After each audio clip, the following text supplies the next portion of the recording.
দুয়ারে সরকারের পর আমাদের পাড়া আমাদের সমাধান।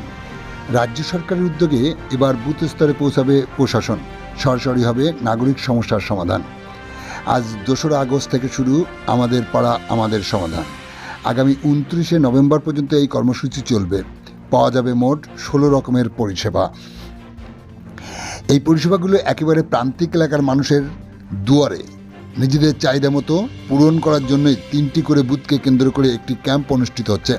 সেই ক্যাম্পে বসেই প্রশাসনের আধিকারিকদেরকে সাথে নিয়ে স্থানীয় জনসাধারণ তাদের মতামত ব্যক্ত করবেন।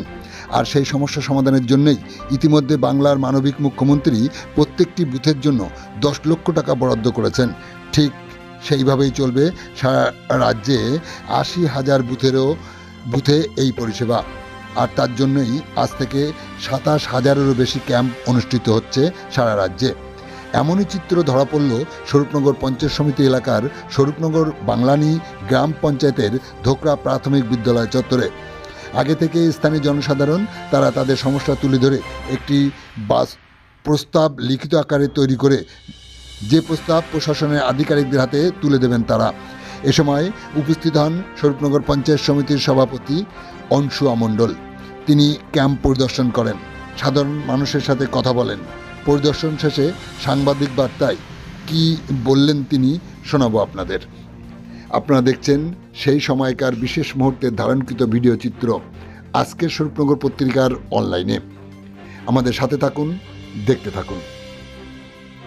আমি সর্বপ্রথম স্বরূপনগর পঞ্চায়েত সমিতির তরফ থেকে মাননীয় মুখ্যমন্ত্রী মমতা বন্দ্যোপাধ্যায়কে ধন্যবাদ জানাই এমন একটা জনমুখী প্রকল্প নিয়ে আসার জন্য।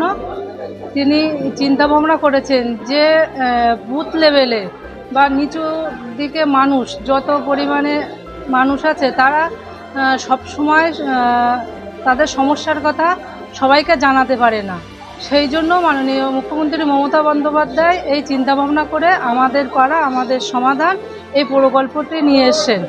তো আজকের এই প্রকল্পটির প্রথম দিন শুরু আজকে।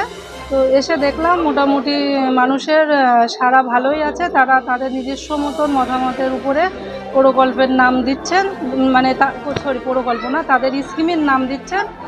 বেশ ভালোই সাড়া আছে, কোনো অসুবিধা নেই। এর থেকে সাধারণ মানুষ কতটা উপকৃত হবে বলে আপনার মনে হয়? 100% উপকার হবে। মমতা বন্দ্যোপাধ্যায় তো চাইছেন যে সাধারণ মানুষের মধ্যে গিয়ে তাদের সমস্যার কথা জানতে, তারা কি সমস্যায় আছে, তাদের যে সমস্যা সেই সমস্যা উঠে আসার জন্যই এই প্রকল্পটা চালু হয়েছে।